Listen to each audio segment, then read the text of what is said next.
Hello everyone. I hope you will all will be doing well. I'm Karan Kumar, Public Relations Officer at Sindh Educational Organization, and I welcome you all in today's session.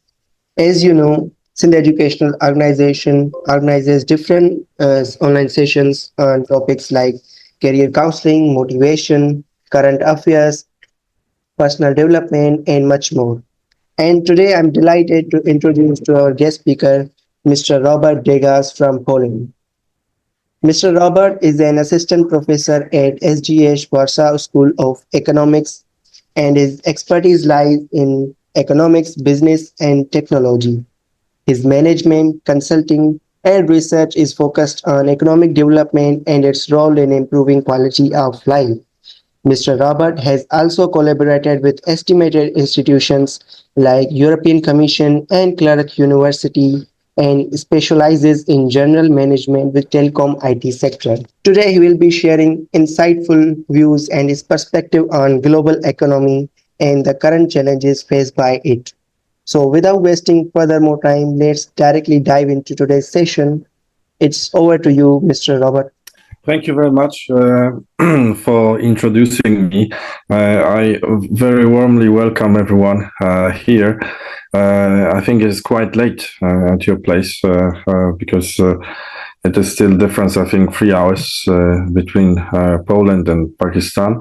So I will not introduce more because it was quite a long introduction of myself. What I would propose is like half an hour of presentation, and then depending on your interest, there will be a question and answer session. Okay, the agenda, I would pick a couple of the subjects for today to discuss, to overview from the global perspective, not in the details because there's not enough time. I proposed those challenges which are well known, maybe, or broadly heard, and they have quite significant impact on the global economy. First one is the war in Ukraine, then China's foreign direct investments, mainly related to Belt and Road Initiative, some concept of New World Order, so what is a name like that today, and also discuss the BRICS countries plus enlargement, and those 4 items are for today, and the last part will be your questions. So the war in Ukraine is the longest right now war, which is the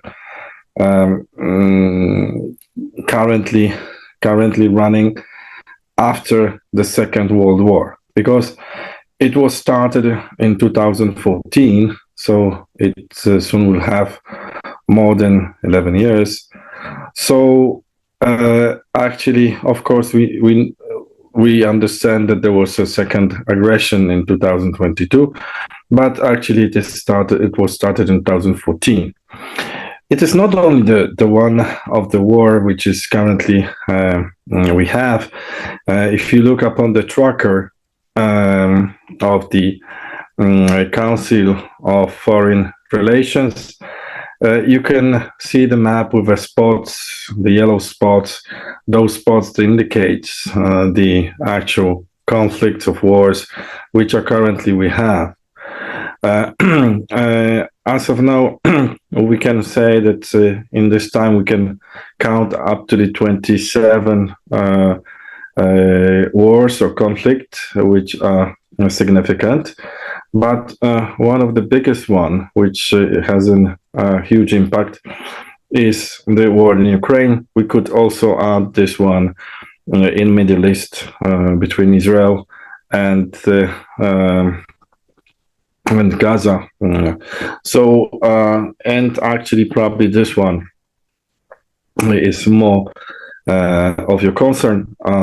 But this war in Ukraine is not only actually the war between just Ukraine and Russia, because Ukraine is one of the most armed country in the world because so many countries participate indirectly, enforcing Ukraine with a military force.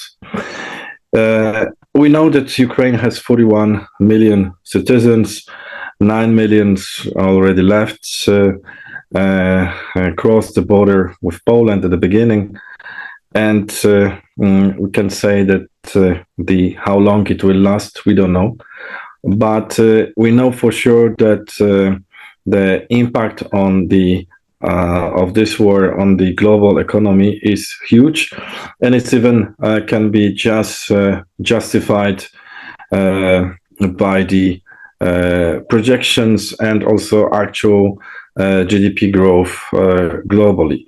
We have some on the left side projections and data from Statista, which shows different perspectives on the GDP growth related to the war in Ukraine, done by OECD, IMF, World Bank, and United Nations. In any case, we see that the impact post-war outbreak projection after the March 22nd made these projections of the global GDP growth much more lower than that. We talk about, of course, GDP nominal and globally. So what does it mean, 2.9? Meaning that some of the countries, they have 0 or even less, and some of those may have 1.2, and some of those may have, for example, 3.5 and something like that. So, but having in mind that this is one of the most impactful war right now, the global impact is huge, and especially that US is affected very much in the budgetary sense, because they spend a lot of money right now for just this years, to more than 2 years now, for subsidizing the weapons to Ukraine and would say budgetary help. So I would like to just point it out that in sense of the impact, we can see that even though the probably you may see that from Pakistan is a long distance, but impacts the world globally in economic sense and also in the political sense as well. So additionally, these conflicts which you have on the map, the 26 more, strengthen of course, the impact more, but as you see on the Statista, this is just the impact of the war in Ukraine. So if we can add the conflicts which may be also prolonged, this impact could be even more stronger than just lowering the global perspective of the economic growth just to 2.6% by United Nations. That is one point which we would like to address with challenges, because there is hard to say when and how it may be stopped. You can see on the upper corner the map of Ukraine, and actually you see the red color and less red color. That's the territory of part of Ukraine which are affected, much related to the war. So Crimea Peninsula is already taken by Russians, by Putin, is drafted to Russia. But the rest territory in the east are still occupied by the Russians. Actually, this territory is something what Russia is fighting for.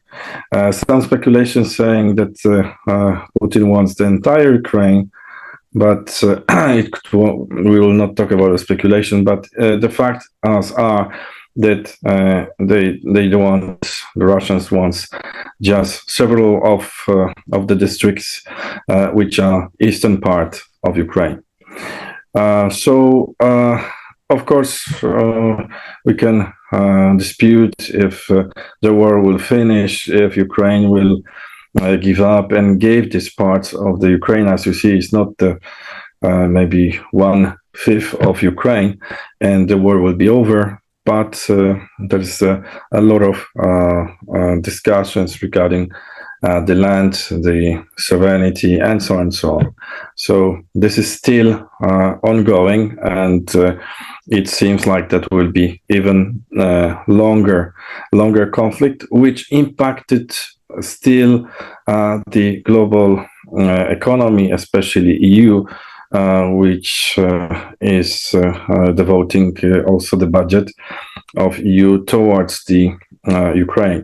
Poland, which I came from, is country which is bordering Ukraine, and we are in the flank, eastern flank, the most, let's say, risked of this war. And actually, we had even a lot of accidents with that, because some missiles were entered our territory, which means territory of NATO pact, and some of the missiles which entered Poland, they killed Polish people.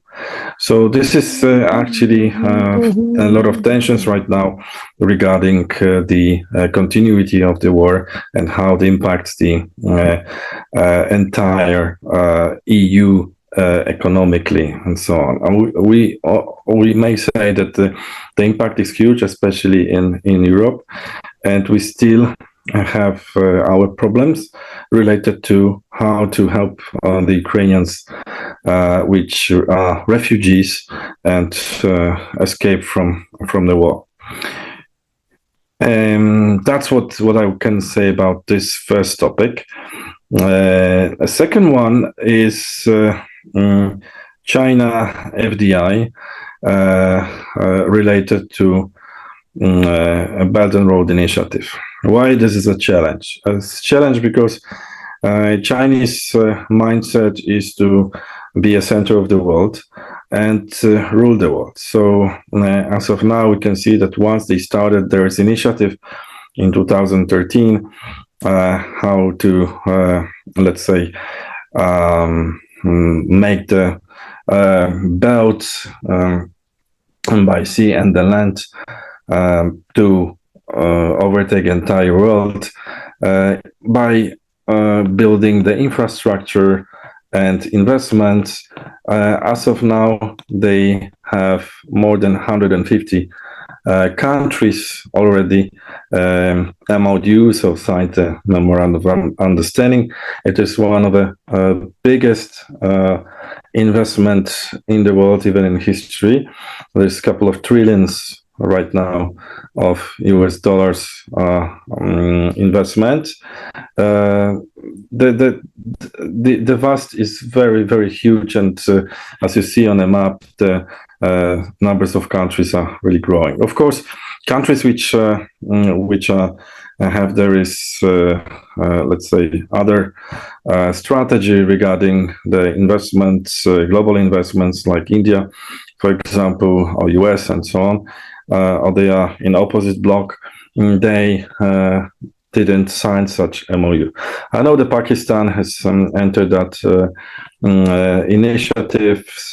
You already have a lot of infrastructure built, like highways, railways to your ports by China. So that is main aspects of or outcomes what the Belt and Road produce. In the sense of the, as you can see, the graphs, the left side, China outward FDI flows, it is not really that growing as it was years ago, but it's still China now has a bit of problem of because number of countries are limited. So they're trying to, of course, explore some islands, countries, and other ones, but there's still difficulties to build infrastructure there and so on.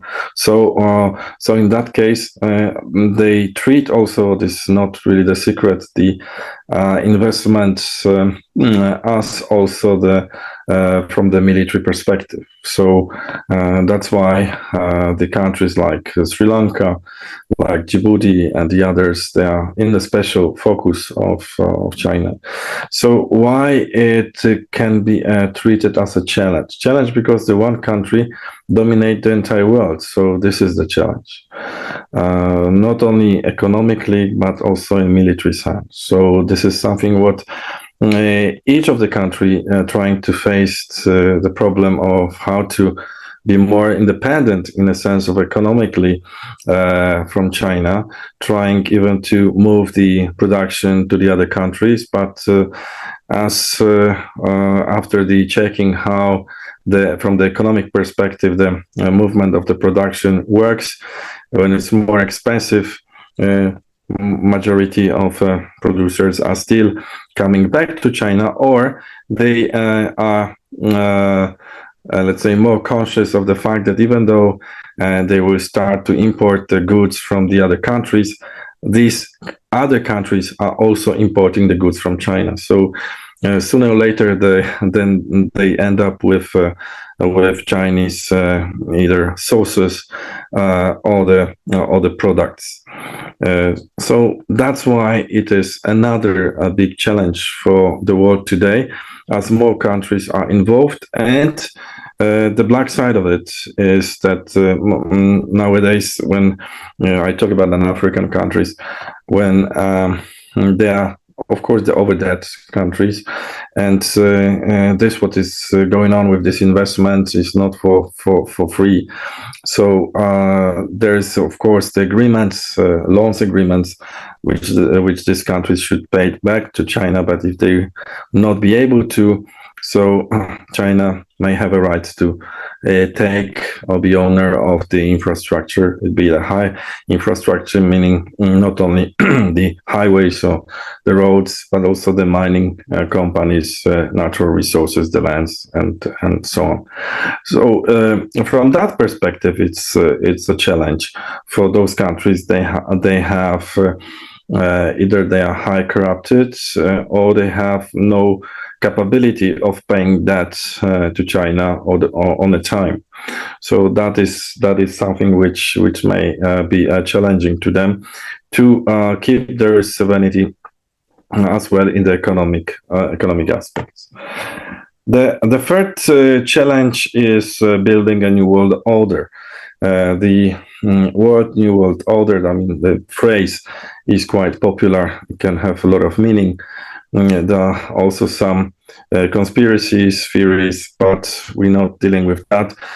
What I would like to understand about New World Order, meaning how the new concept of global economy will evolve and how it will work in the current situation when we have so many conflicts, so military tensions, and so on.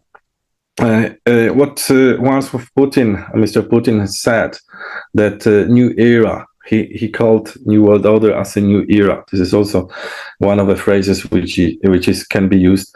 New era will be that only the superpower countries will sustain, and the rest needs to adjust. Meaning, what does it mean as superpower countries? Superpower countries, those countries, they, of course, first of all, they are military quite powerful. What does it mean military powerful? Meaning that they have a nuclear power, weapons, and so on. We can count it: China, Russia, but also Pakistan is in this group. India, Japan, United States, of course. And there are two concepts of how this new world economic order may may be functioning. First one is that the only China and US will be those they have to divide. There is influence over the world, but this concept is sooner or later will lead to the open conflict.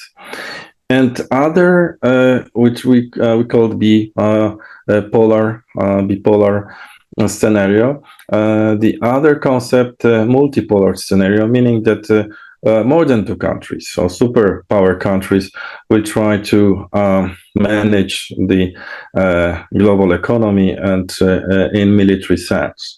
That is probably more healthier and less riskier for a conflict, global conflict, which is still possible, of course. So this is something, the threat of what we have.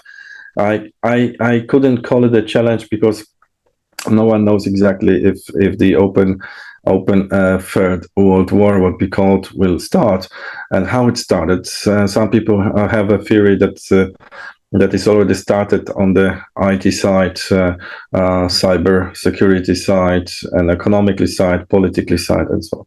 But as a conventionally, in military sense, as it is right now between Ukraine and Russia, we still probably not have that scenario realistic.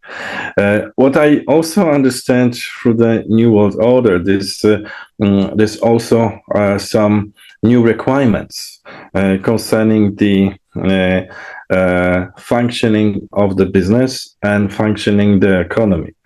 First of all, from the investor perspective, the investor requirement for the better outcomes. So meaning they want to be more elastic regarding the production and also cost of production. So they have to be also elastic regarding the changing of the requirements and environments. That's one thing. Another one is new models, better alignment, and greater innovation, which should be considered and taken into consideration. We have the artificial intelligence, which comes now. We need to take into the really consideration in the business.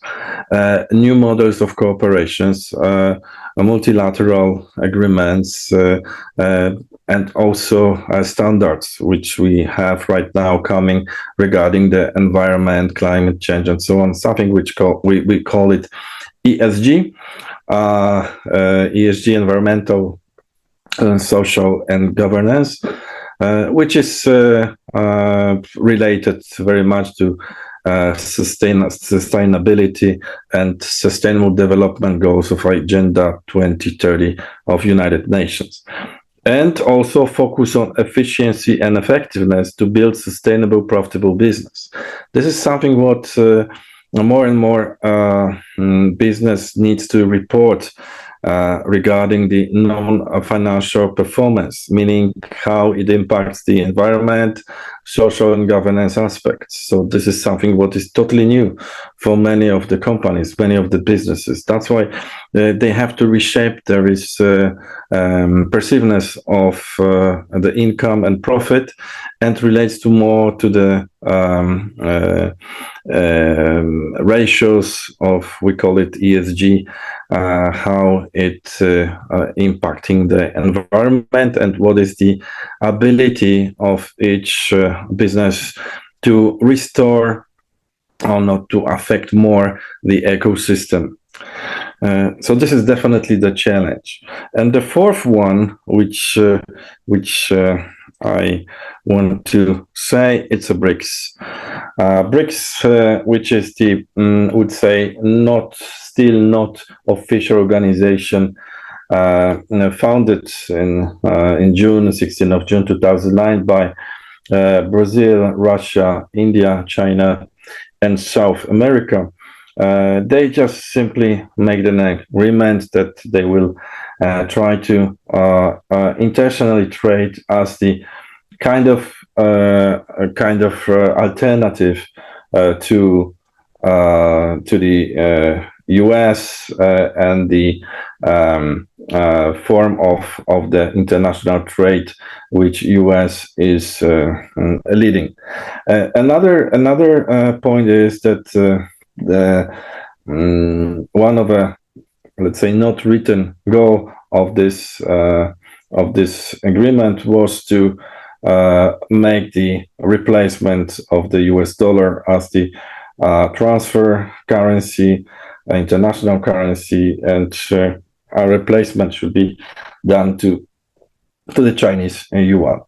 The BRICS over the years, as you see on the graph regarding the purchasing power, and over the years, it grows dramatically, and it goes so well that last year there was announcement and initiative of the main partners of BRICS to enlarge the BRICS about more 6 countries. Especially we talk about Saudi Arabia, Argentina, Iran, and others, also Emirates, and that is having the OPEC countries into the picture and trying to establish the platform will be a fully international and covering the main important sectors. So as you see, comparing the BRICS to G7, BRICS is performing even much better concerning the PPP than G7 in the couple last year. So this gap between those two, let's say, organizations related to simply the purchasing power parity is increasing. Of course, in favor of the BRICS Plus. The question is if the BRICS Plus will become an alternative and the future international trade leader. And that's something which is also a challenge for the world dominated by, for example, US and so on. Interesting things in that is also the presence of India as well, because as you know, China and India are not really the partners. They try to, of course, to be, but the relations are not really that, as you see, from the perspective of cooperation, very well.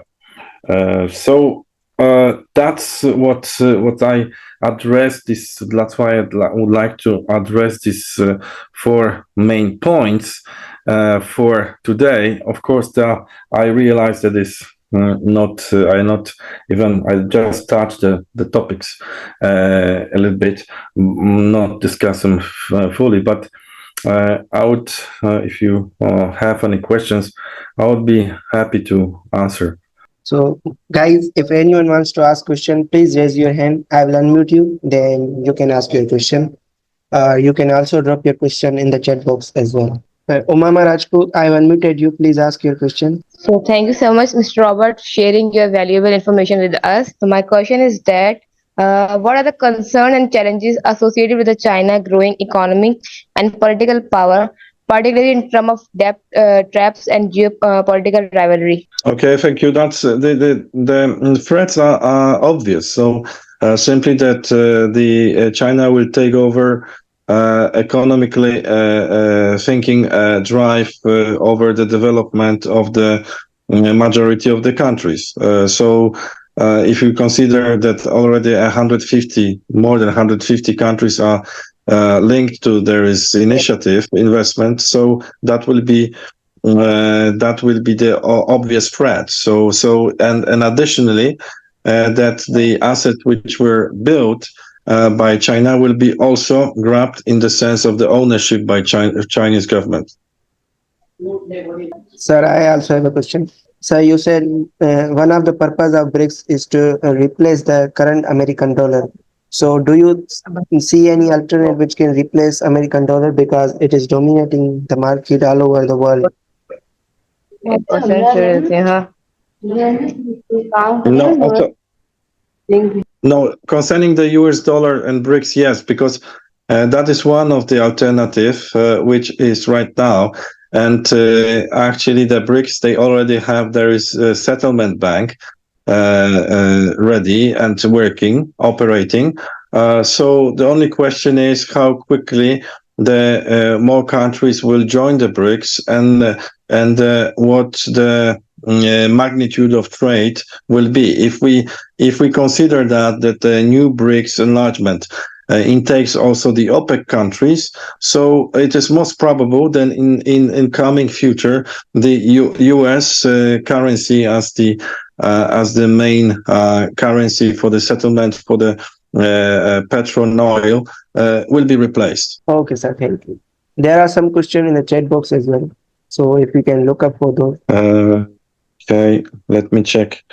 Do you think globalization is slowing down, reversing, or evolving in a different direction? What are the long-term implications for global trade and economic integration?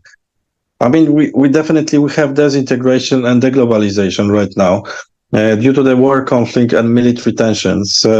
This globalization is, or would say, stopped in the sense of as it was a couple of years ago. Concerning the, for example, European Union, instead of integration, we have a centralization, meaning that there is a concept from the European Commission to centralize the power in European Commission and transform the member states to the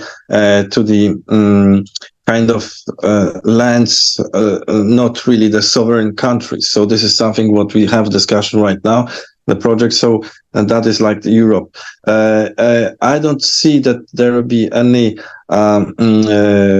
voluntarily run integration right now from the economic perspective initiative in spite of the military ones. So if you consider like currently the conflict with Russia and Ukraine, of course we have China, we have Iran, which is on side of Russia, and other NATO countries another bloc. So this is something what, in that sense, we can have some at least theoretical integration. But in fact, at the NATO side, there is not really a clarity regarding how each country should act in a phase when, for example, some members of NATO will be attacked, like Poland or Baltic states countries. So this is under dispute right now, and it's not really even though we have some treaties regarding the resolution number 5 and so on, but it is really still under discussion. So integration and globalization as it was is not the case. How does Putin's relationship with other world leaders such as Xi Jinping or Donald Trump impact his approach to the New World Order? Putin is let's say, one of a person who is, it is difficult to say, is he is an orchestra man or he is doing what he is told to do. And there's a lot of some other people who stand behind him, and he's just the front person we see. But definitely Russia has it cannot be isolated because it's too large.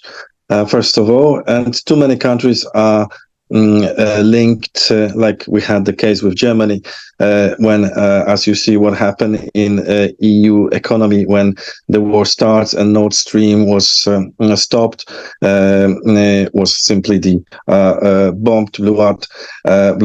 So in that sense, too many countries in the world are linked with the Russian business, and that's why it is difficult to say that Russia has no impact. It has a huge impact on the New World Order, and it is also speculation who will win the elections in US. If it's Trump, I think Trump understands more the business.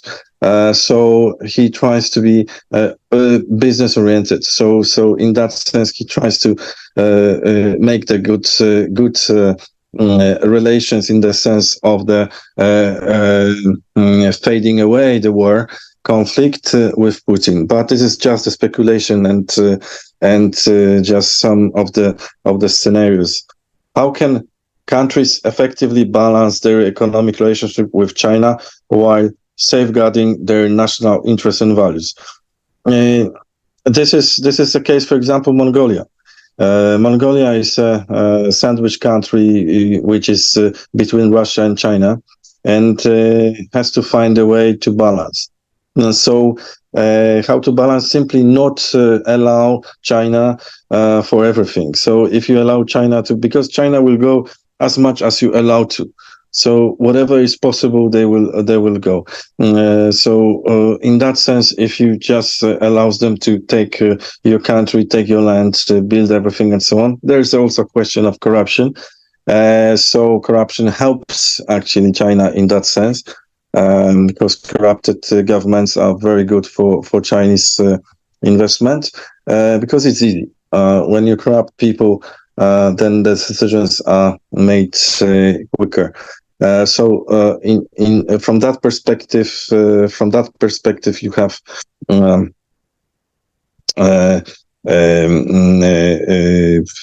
you need to have the balance to keep your sovereignty. Otherwise, you are taken over by China.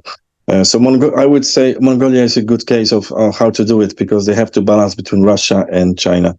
If you take the Sri Lanka is in bad shape of having the China on the shoulders, especially controlling the seaport and economically the country. Sir, you have told about BRICS, which represented the dollarization, then which can be a new the world currency in the future. Basically, having an observation what's going on right now and how quickly China is taking a new initiatives, probably yuan can have a chances to be the a new currency concerning the BRICS enlargement and impact and Belt and Road Initiative. Are China restrictions on FDI are much stronger than in the EU and US. China's restrictions. You mean if someone asked this question, it is Sabah Nazar. You mean the FDI inflow to China from the other countries? If so, then China has a lot of restrictions. So much more restrictive. It is asymmetric totally. Because if you consider how, for example, is in EU, EU is one of the most open system for FDIs in the world. So China is abusing that, taking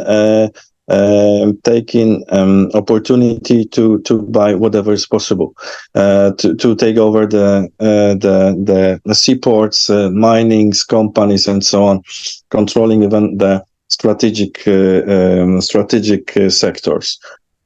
In Europe, that's what they try to do in the EU scale. Not only the countries, separate countries, but they want the entire EU. So they are much more restrictive regarding if any company from EU or US wanted to be in China, then opposite, which is asymmetric, is not fair at all. How are developing countries being impacted by the war in Ukraine? And what are the implications for global inequality?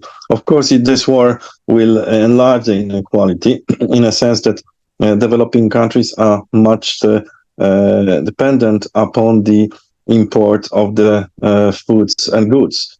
So in that case, if this is a shortage of that, that simply that countries will have a major problem with stability and so simply political and social stability. For example, in Cuba, recent case, the fuel just jumped to over the $6-7 a liter.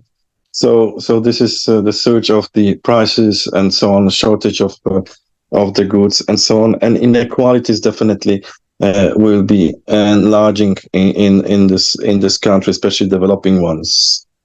Okay, are there any more questions? If anyone wants to ask question, please ask. Otherwise, we will end our session here. If anyone wants to ask, please drop your questions in the chat or raise your hand. How can the international community work towards a peaceful resolution to the conflict, the war of Ukraine? That is, there are constantly initiatives of different initiatives. Once was taken by even Ukraine, and they were supposed to meet in Switzerland, and actually they did. 90 countries meet in Switzerland just to find out the way how their work can be over. But it will not have any effect, positive effect. Also, the restrictions which are imposed on Russia by EU doesn't work at all, because Russia has found the BRICS as alternative for the trade, international trade. So they omit that, and EU as the dependent on the natural resources from China and Russia.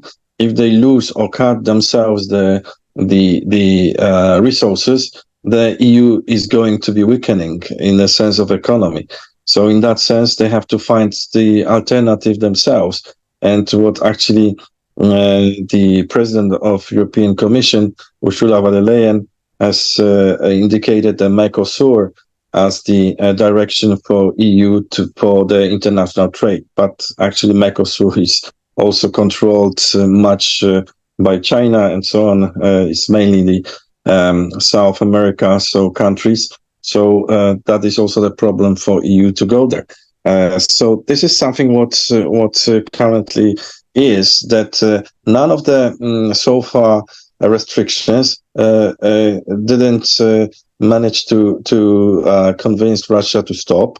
That's one thing. Another thing is what also, as you know, the Putin. It is a recent information. He said that he's fighting for the Christianity and the values which EU and Europe and US are destroying. So he wants to say that I want to save something what is valuable and have a Christian roots. It is opposite what you're thinking, and he just asked that whenever citizen from any country wants to move to Russia and live there, is welcome. So this is the opposite narration to what we may think it is right now. So as of now, as I said, this is a long-term conflict, and it is not only politically or military, but it is also the religion is there. So as you assume, if you have the conflict which is also intakes the religion aspect, it may take ages.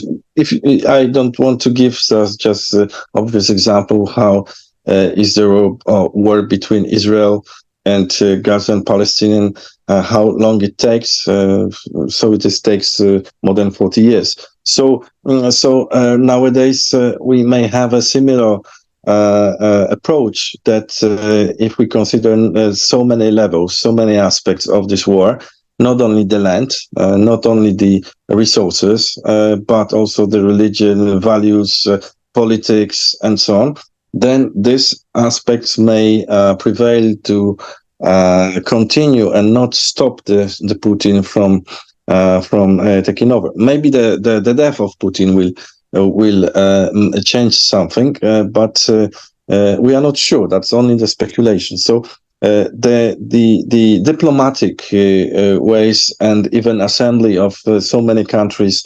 restrictions, so far they didn't work. So I don't believe that it will finish soon. How does China's FDI?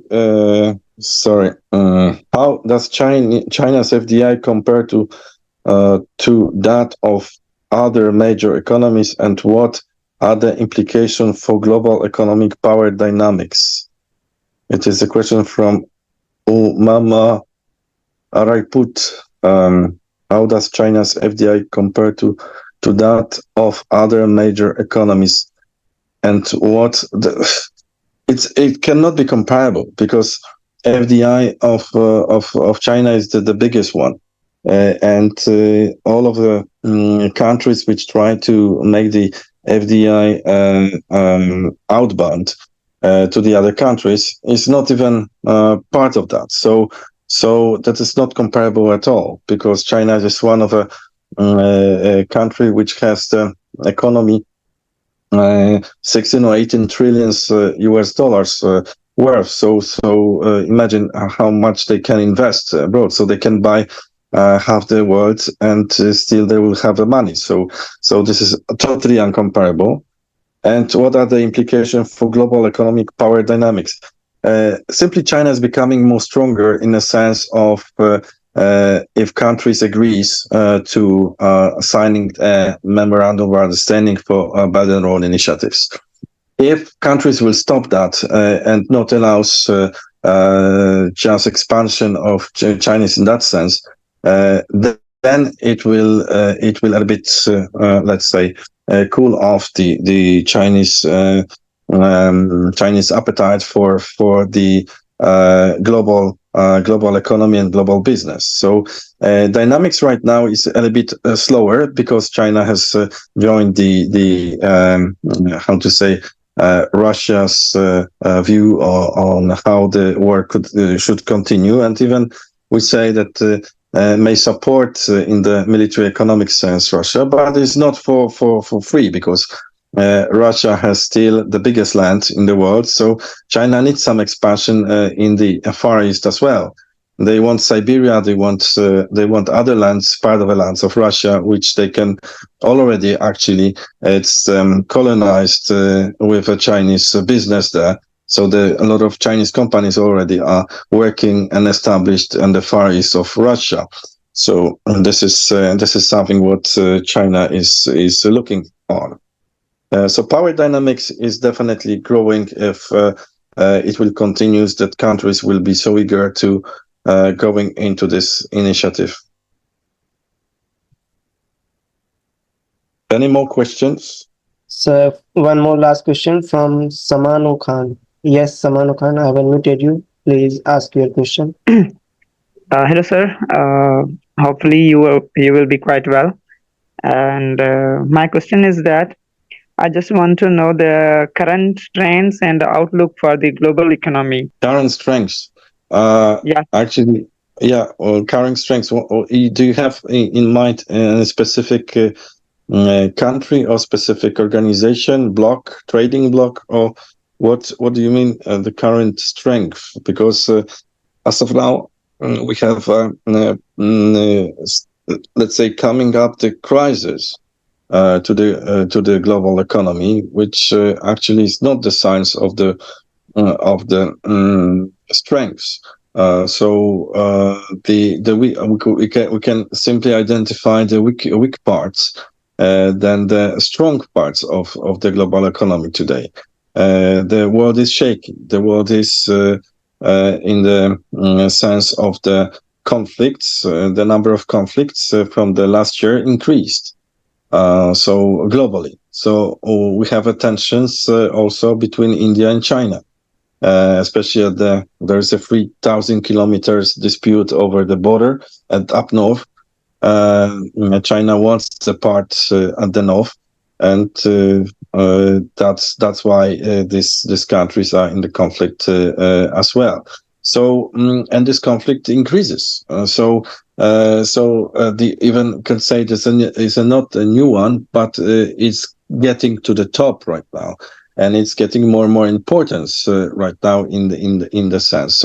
So I wouldn't say that we can identify the strength of the global economy right now. If of course we had a COVID, which also make a dent toward the globalization itself. So nowadays, post-COVID era now is facing actually the increase of the military threat or the war threat, even we could say the Third World War threat. So I wouldn't be so eager to find so easy strong points of the global economy right now. I would say that it's in the transition, and always is a transition and change. We are not secure what will be the coming 4 years. We have changes in US, we have changes in EU, we have changes in Middle East. There is a war there. And we have global changes in the political sense. So this is something what is too many items are changing at the same time, that if it is even hard to see the projections correct, because even though I see myself when I write an article and in couple of months the data are obsolete or it's not valid any longer because the situation has changed dramatically. So if not even see that the point that another alternative could be realistic.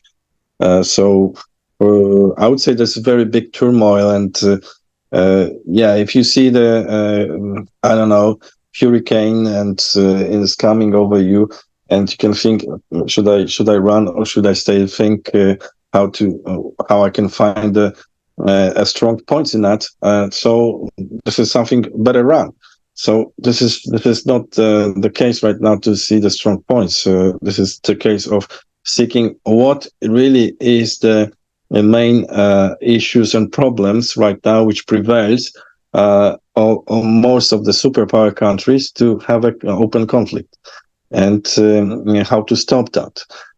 We talk on the United Nations about of course, sustainability, but also quite often about the global governance. So there is so much problems in many countries that only the one solution which seems to be working is to have the global governance on the top. The only institution which is on the top is, of course, United Nations, and the big institutions, they have may have an impact globally, like International Monetary Fund, the World Bank, and so on. So that be my answer. Okay, thank you so much, sir, for sharing your valuable insights with us today. Your perspective on challenges in global economics has truly given us a lot to think about. I also want to extend a heartfelt thank you to everyone who joined us today. Your participation and questions made this session even more engaging. Once again, thank you so much, sir, for your time. Thank you very much, and good night. Good night. Goodbye, everyone.